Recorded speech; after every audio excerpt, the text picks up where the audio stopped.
Low ceiling, high floor. It's one of the few mantras that has remained true over this past election year, the notion that Trump has his number. In NYC-NEO's national polls, the former president has remained the choice of 48 to 50% of the US electorates since the primaries started. His support didn't dip despite convictions, and it stayed strong when incumbent President Joe Biden was the apparent nominee, as well as when Biden gave a well-received State of the Union speech in March. Trump's support didn't appreciably go up even after he survived and showed courage following an assassination attempt, and went on to have a flawless and unified convention. It didn't even go up when his then opponent Biden belly flopped in the debate and Democrats were fleeing their nominee.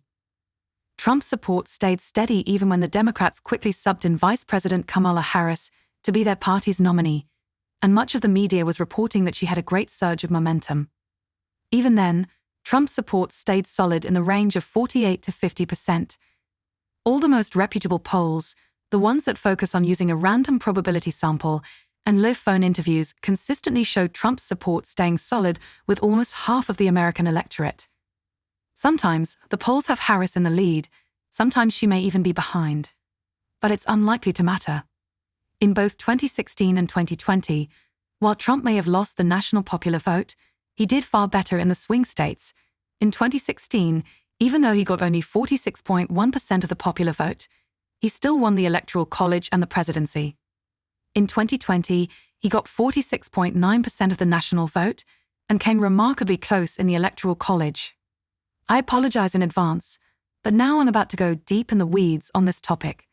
There is a surprising pattern that is important if you want to understand the American voter and appreciate why campaigns are run the way they are.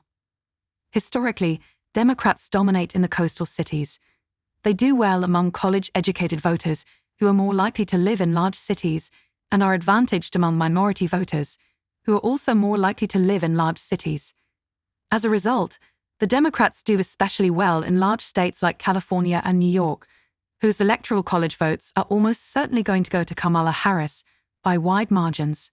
The Democrats, in essence, will waste their votes, since whether a candidate wins a state by 5 million, Biden's 2020 margin in California, or 75,000 Trump's 2020 margin in North Carolina, only one candidate will still get all the electoral college votes from those states.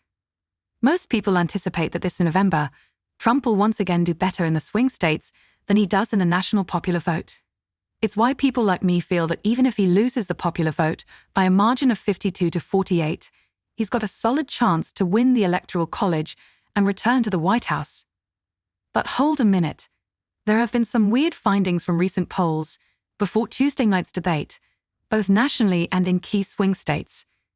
The high-quality polls taken in the swing states NYC-NEO's, Quinnipiac, CNN/NY Times suggest that Trump is actually doing as well as or better in the national popular vote, 48%, as he does in the key swing states, the large states of Pennsylvania and North Carolina, as well as Michigan and Wisconsin. Similarly, Harris is doing as well or better in those swing states as she is in the national polls. We've only used polls here that leverage the most reliable methodology. Other averages use all types of polls, but even then, the same pattern or non-pattern emerges. Trump does not seem stronger in the swing states than he does nationally. Thank you for watching. Don't forget to subscribe for more news updates. Hit subscribe for latest news.